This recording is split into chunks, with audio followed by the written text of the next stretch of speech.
Salam à tous et je suis très heureux de vous retrouver pour un nouveau débrief. La Côte d'Ivoire s'impose au bout des prolongations face au Mali. Alors franchement c'était vraiment un match de dingue, rempli d'intensité, de combativité. On a vu que pendant un moment c'était vraiment le Mali qui pouvait passer en demi-finale. Ensuite c'était les Ivoiriens. Enfin voilà, c'était un match qui était vraiment rempli de rebondissements. Et c'est pour ça que je le redis encore une fois, cette Coupe d'Afrique 2023, même si le Maroc est éliminé en huitième de finale, c'est clairement l'une des meilleures Coupes d'Afrique de l'histoire. Il faut le dire, franchement il y a plein de rebondissements, des buts à la dernière seconde. Voilà, c'est des matchs qui sont remplis d'émotions des deux côtés, que tu sois supporter d'une équipe ou d'une autre. Donc franchement, c'est super plaisant à regarder. En tout cas, bien évidemment, on va revenir sur ce quart de finale parce qu'il y a beaucoup de choses à dire par rapport à ce match-là. Mais juste avant qu'on commence avec cette vidéo, je t'invite à t'abonner, à liker et à commenter cette vidéo. Et un très grand merci à l'ensemble des personnes qui feront ça. Bah écoutez, on va directement commencer par parler du début de ce match-là. Ce match qui a commencé plutôt bien d'ailleurs, hein, pour les Maliens qui avaient le ballon, qui jouaient bien. Vous voyez que voilà, dès le début, il y avait l'intention d'aller directement dans la zone ivoirienne, dans la moitié de terrain ivoirienne, notamment avec des longs ballons pour trouver sur les côtés Doumbia. Les autres joueurs de côté également ont passé par les latéraux, Sako, de l'autre côté Amari Traoré. Enfin voilà, ça se trouvait bien, ça combinait, il y avait beaucoup de centres devant le but.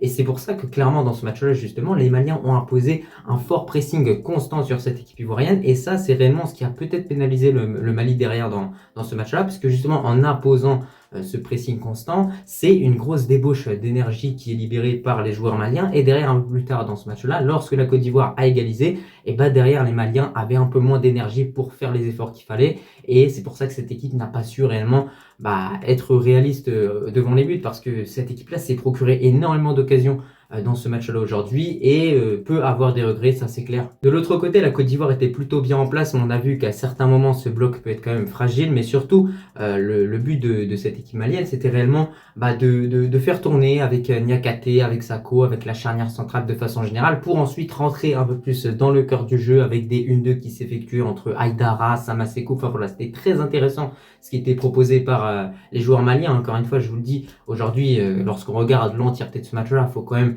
être un minimum sérieux. C'est la Côte d'Ivoire qui se qualifie à la fin, mais l'équipe qui a le mieux joué quand même sur le terrain, voilà, moi je suis marocain, j'étais pour la Côte d'Ivoire, mais l'équipe qui a le mieux joué, c'est clairement le Mali. Le Mali, encore une fois, montre qu'à chaque fois qu'ils se font éliminer, c'est l'équipe qui joue le mieux sur le terrain. Ça veut dire qu'il y a peut-être un problème d'efficacité en phase des buts, parce que cette équipe-là, voilà, sait jouer, elle sait quoi faire avec le ballon.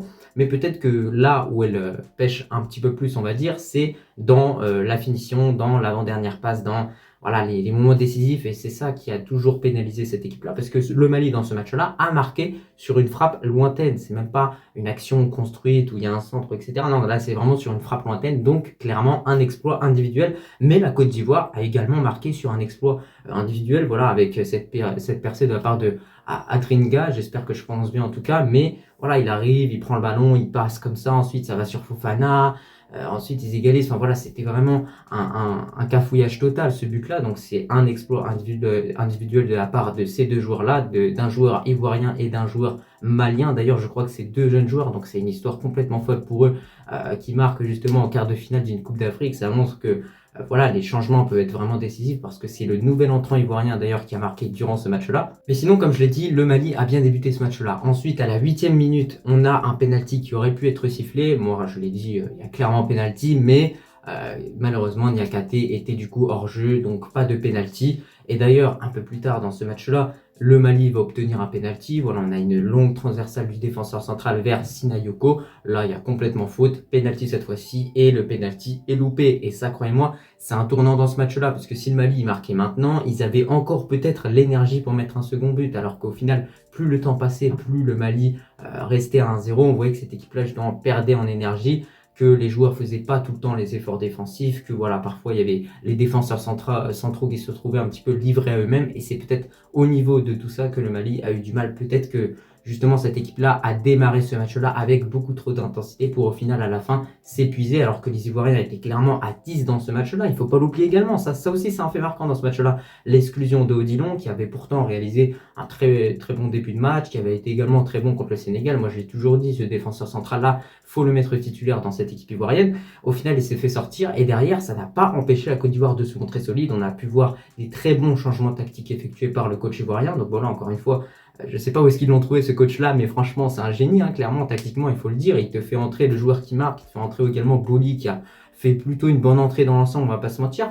Et surtout, moi, là où j'ai envie d'insister au niveau de ce débrief-là, c'est que la Côte d'Ivoire a eu le mérite d'y croire jusqu'au bout. Les Ivoiriens auraient pu abandonner, puisque je crois bien que les Maliens, voilà, ils ont marqué sur un but de loin, c'était vers la 60e, je crois bien. Enfin voilà, c'est vraiment le but coup de massue, quoi. Vraiment le but qu'il faut pas que tu prennes, parce que je sais pas, voilà, c'est le retour des vestiaires, tu commences à rejouer tranquillement, tu prends un rouge, et là tu prends ce but-là comme ça, c'est vraiment un gros coup de massue. Et malgré ça, les Ivoiriens, ils ont gardé le mental, ils se sont battus jusqu'au bout, parce que voilà, faut pas oublier aussi que dans cette Coupe d'Afrique, il y a les supporters qui sont avec eux, il y a réellement ce 12e homme. Et on a vu à quel point ça peut être déterminant aujourd'hui, parce que je pense que sans les supporters, la Côte d'Ivoire, sérieusement, n'aurait pas gagné, parce que les supporters étaient là à pousser cette équipe-là, les changements se sont succédés, et à la fin, ils ont réussi à trouver la faille et à égaliser dans ce match-là. Et c'est totalement mérité, parce que derrière, justement, on a une équipe malienne qui, après son ouverture du score, s'est un petit peu endormie. Et lorsque tu te contentes de mener 1-0 et de tenir défensivement, souvent tu craques. C'est ce qui se passe dans cette Coupe d'Afrique. Clairement, ça peut être le cas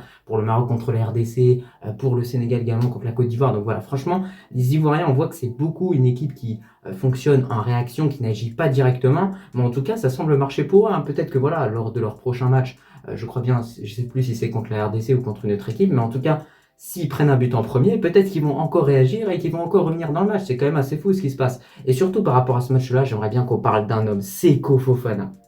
Seko Fofana, les gars. Non mais il est partout ce gars. Non mais je vous jure, on rigolait avec mon frère, il est partout sur le terrain ce gars. Non mais il est là, il est médecin, il est coach, tu le vois partout. Et à la fin, c'est lui qui vient te mettre ce but à la toute fin des prolongations. Enfin, c'est lui qui fait la reprise de volée, qui est derrière un petit peu, je crois, dévié par Diakité. Enfin, franchement, exceptionnel ce milieu de terrain, exceptionnel. Faut prendre exemple. Il évolue à Al Nassr. Voilà, il a pris les petits conseils de Ronaldo. Il arrive en Coupe d'Afrique et là, il te met ce but-là, ce but qui est complètement salvateur pour les Ivoiriens. Franchement, voilà, c'est mérité. Ils se sont battus jusqu'au bout. Il y a eu des bons changements. Diakité, énorme entrée de sa part. Conan, énorme match. Voilà, lui qui était opposé à Amari Traoré. On a pu voir qu'il y avait un très très gros duel entre ces deux joueurs-là. Mais voilà, de l'autre côté, les Maliens, bien évidemment, peuvent avoir des regrets, comme je l'ai dit. Ils ont loupé trop d'occasions.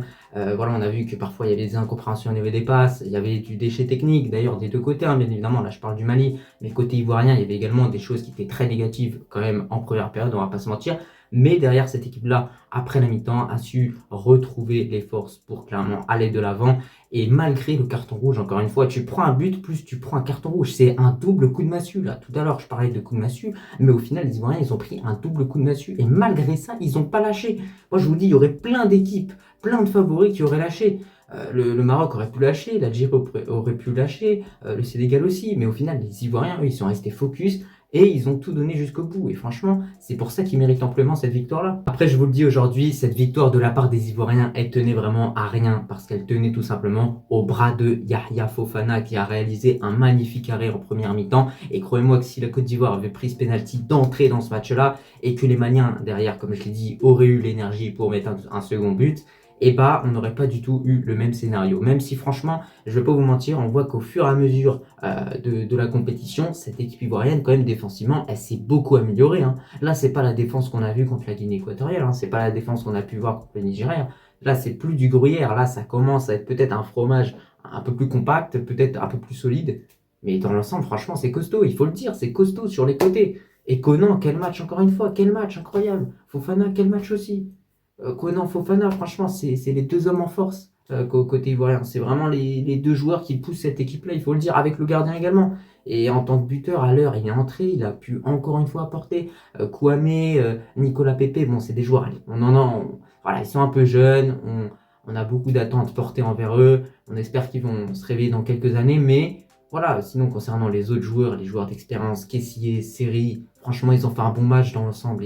Aujourd'hui, ils méritent cette victoire-là. Et de l'autre côté, moi, je vais vous le dire honnêtement, ce qui s'est passé pour le Mali, ça me touche profondément. Parce que le Mali, c'est un pays que j'adore. Le Mali et le Maroc, c'est comme ça. C'est la même chose avec la Côte d'Ivoire, avec le Sénégal, d'autres pays en Afrique. C'est un pays que j'adore et franchement, moi, ça me fait mal. Parce que j'aurais aimé voir les Maliens gagner, peut-être pour ce qui se passe dans leur pays, où on sait que c'est un petit peu compliqué au niveau de la situation dans le nord du pays. D'ailleurs, je suis de tout cœur avec les Maliens, bien évidemment.